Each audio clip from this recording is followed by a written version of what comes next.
A bottle of dust. There was once a poor, old fisherman. Every day he went to the sea with his net. Every day he prayed to God to fill his net with fish. Sometimes God answered his prayers. Often he did not. One morning the fisherman pulled his net out of the water. There was nothing in it except a dirty, old bottle. The fisherman was sad. He wanted fish, not an old bottle. Perhaps I can sell it, he said to himself. He washed the mud off the bottle and looked at it. It was very old, and it was fastened with a strange seal. The fisherman did not know much about old things. He did not know that the seal on the bottle was the seal of the great King Solomon himself. Perhaps there is something useful in the bottle, he said to himself. He opened the bottle with his knife. He looked inside. The bottle was empty. Then the fisherman turned it over and shook it. Dust came out. At first just a little, then more and more, faster and faster. Dust flew out of the bottle and up into the air like a dark cloud. The cloud grew and grew. Soon the fisherman saw the shape of a huge man of dust. It was a magic man, a genie.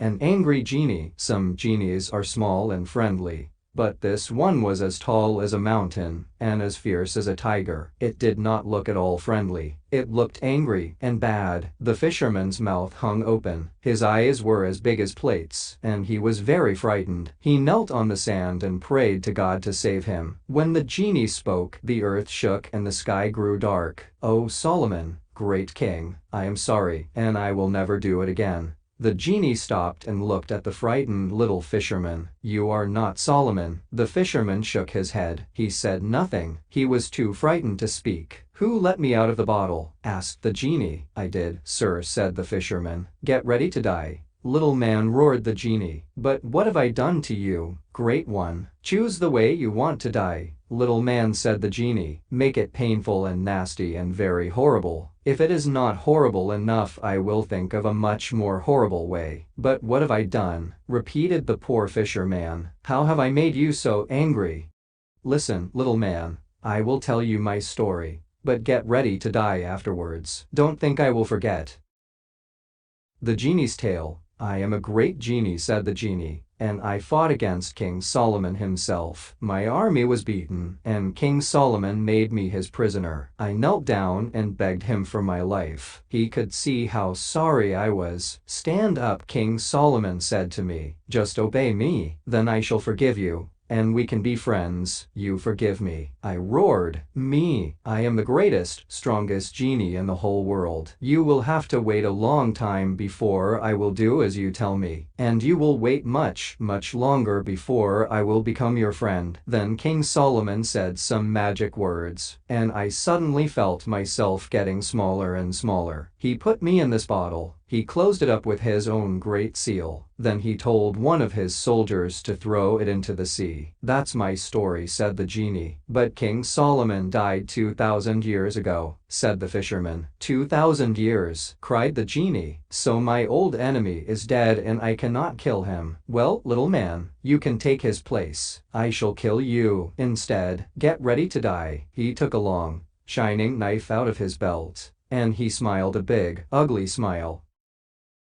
The simple fisherman. The genie looked down at the fisherman. He thought the little man would be very frightened, but the fisherman was looking at the genie with a smile on his tired, old face. "Well, now," said the fisherman, "you don't think I am going to believe that, do you?" "You don't believe me?" roared the genie. He was so angry that the sea and the sky shook. He lifted the big knife above his head, but the fisherman just smiled again. "Now, tell me the truth, where did you come from? You didn't come out of that little bottle, did you?" "I know I am a simple man, but I am not stupid. How could a great genie get inside such a small bottle?" "I am a genie," said the genie. "Genies can do anything." "Well, I am not going to believe that," said the fisherman. "Look, I am a lot smaller than you, and I can't get into that bottle." He tried to push his foot down through the neck of the bottle, and of course he could not do it. "You can't tell me," the fisherman continued, "that you and that big shining knife got inside this tiny little bottle. It's just silly."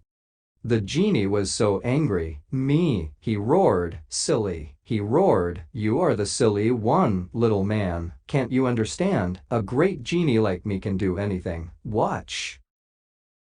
Back in the bottle, The body of the genie, tall as a mountain, broke up into a cloud of many different colors. The cloud grew smaller and smaller. At last, all that was left was some dust. The dust went through the neck of the bottle. "Oh," smiled the old fisherman, "so that's how you do it. Now I know you are a great genie." Then he quickly took the seal and pushed it on top of the bottle. The bottle was fastened again and the genie was inside. "And you can stay there for another 2,000 years," cried the fisherman. "I shall tell the people in my village about you too. Then, if they find your bottle, they will know they must not let you out." He thanked God for his help, and he threw the bottle far away into the sea.